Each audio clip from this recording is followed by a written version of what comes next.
好，咁去到估算呢個位啦，咁咧就嗱，咁就同 DSE 嘅標準一樣啦，咁就3樣嘢，咁就3分啦，每個1分，係咪？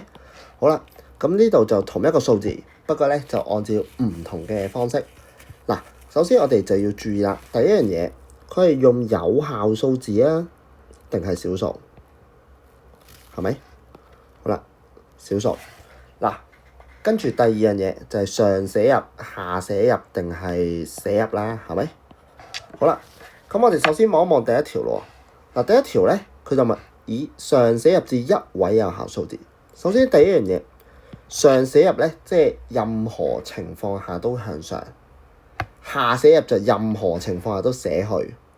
咁寫入就4捨5入啦，係咪？好啦，咁小數同有效數字嘅分別。嗱，咁我哋就第 A 嗰條問有效數字，我哋先講有效數字啦。有效數字咧就第一個不是零的數字。好啦，咁有效數字咧就係 for 呢種情況嘅，因為咧好多時候啲數咧0.0000幾嗰啲咧，咁前面啲零就冇乜意義噶嘛，所以咧呢條題目第一個有效數字就喺呢度啦，得唔得？好，咁佢係0.003乜啊嘛，係咪？4捨5入，咁就向上啦。咁但係呢度係上寫入咗，所以係強制向上。雖然你話佢寫入都係向上，但係呢度係強制向上，即係如果我呢度唔係9，係0，你都要寫做0.004，得唔得？嗱，上寫入就係咁樣啦。即係冇咗嗰種咁靈活，就係一定要向上。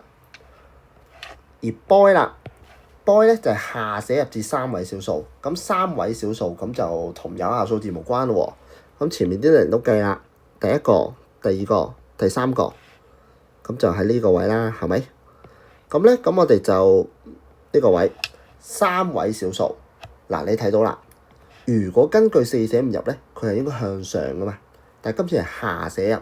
所以任何情況下，我哋都要將後面嘅嘢寫去，所以咧就會係0.003啦。而最後一個咯喎，最後一個寫入，即係4捨，即係我哋一路以來學開嘅4捨5入啦。2位有效數字咁一樣啦，呢個叫第一、第二，咁就呢度，係咪？跟住你望下第三，咦係4捨定5入啊？咦佢係向上喎，8啊嘛。咁我哋就要即係4捨5入就要向上啦。但9向上就0， 39向上就係40。嗱，咁呢個位所以大家要特別注意啦。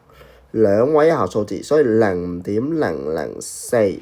嗱，呢個好重要啦，因為咧呢個0就一定要寫嘅，得唔得？你唔寫咧，佢呢個表達就唔係2位有效數字嘅啦，得唔得？即係雖然我哋平時就同你講話1.20就可以唔使寫，但係呢個情況下例外，因為我哋要符合2位有效數字嘅定義，所以咧呢度就一定要寫成0.0040啦。